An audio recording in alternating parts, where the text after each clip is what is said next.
On patiente une journée que la nuit tombe, pour écouter le silence éternel de ces espaces infinis, sachant qu'on pourra toujours retourner se rassurer au besoin avec le vacarme intermittent des petits coins où nous vivons, et dans lesquels tu vas grandir, rire, frémir, te faire des amis, des ennemis, rencontrer l'amour, le perdre, le retrouver, regretter, devenir un homme ou une femme et aimer. L'amitié, l'amour et le sexe, tu verras, rares sont ceux à qui ça ne fait ni chaud ni froid. Je veux dire, ni chaud ni froid. Et dans tous les cas, ce sera unique, choisir c'est renoncer. Tiens, prends un hocher. Et si par le plus grand des hasards, un jour tu deviens astronaute, que tu quittes ton berceau, que tu souhaites m'écrire une lettre, rien de plus simple. Notre adresse, c'est planète Terre, système solaire, second bras de la galaxie Voie lactée, amas galactique local, super amas de la Vierge, dans l'univers observable.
Donc pourquoi est-ce que j'essaierai pas de reprendre et de vous raconter qu'est-ce qui se passe en ce moment? Parce que, alors, au début, je me suis dit que c'était peut-être une rechute de dépression, mais en fait c'est pas du tout le même genre de feeling. Ça ressemble pas du tout à juste une rechute de dépression que j'ai fait il y a quelques mois. Ce qui m'arrive en ce moment, c'est que tout a perdu son sens. Mais ok, en fait à chaque fois je dis aux gens, genre rien n'a de sens, j'arrive plus à trouver de sens. Tout le monde me répond, bah oui, je sais, la vie n'a pas de sens, la vie n'a pas de sens, mais c'est à toi d'en trouver.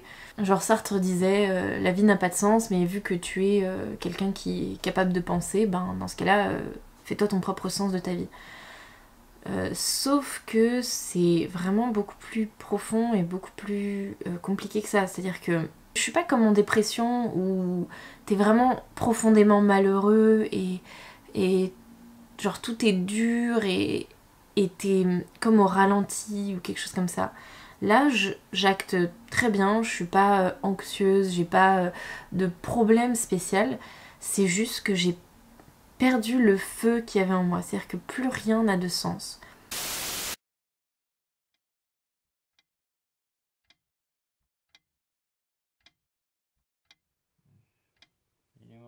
De pieuvre et des tentacules.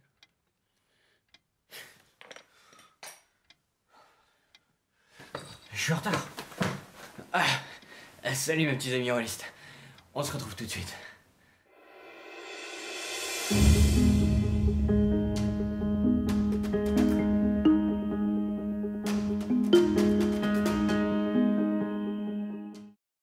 Salut à tous et bienvenue sur la chaîne de Ludine. Le but de cette chaîne, démocratiser le jeu de rôle afin de s'initier, d'initier d'autres personnes ou bien même de s'améliorer. Pour ce premier épisode, je vais me permettre de me présenter, je suis Kevin, je travaille avec Madouce sur de nouveaux outils pour le jeu de rôle, mais en parler serait un petit peu trop tôt. Comme vous avez pu le voir dans le titre de cette vidéo, le but de ce premier épisode est de poser les bases du jeu de rôle. Mais qu'est donc le jeu de rôle? C'est avant tout un divertissement, situé entre le jeu de plateau et le théâtre en quelque sorte. Retournons dans le passé quelques instants, et je vous demande d'imaginer. Visualisez cette petite fille de 8 ans, mince, aux yeux bleus, quelques dents de lait en moins et des cheveux très clairs. Regardez-la, juste devant elle, ce groupe de jeunes. Un peu plus âgés, ils commencent à rigoler en la fixant. Elle ne comprend pas, et les regarde toujours un peu plus perdus parmi le raisonnement de leur rire sourd. Puis il s'avance vers elle, la monte du doigt et se moque d'elle. Elle les regarde alors ébahie, elle ressent en elle une boule grandir. Elles ne connaissent pas cette sensation. Mais les larmes lui prennent, alors elle part s'enfermer dans une toilette. Et elle s'y plaît. Entourée de ces murs en briques grises, elle se sent protégée. Protégée de ces rires qui retentissent dans sa tête toujours de plus en plus fort. Les jours passent, la scène se répète. 1 fois, 2 fois, 3 fois, ça n'en finit pas.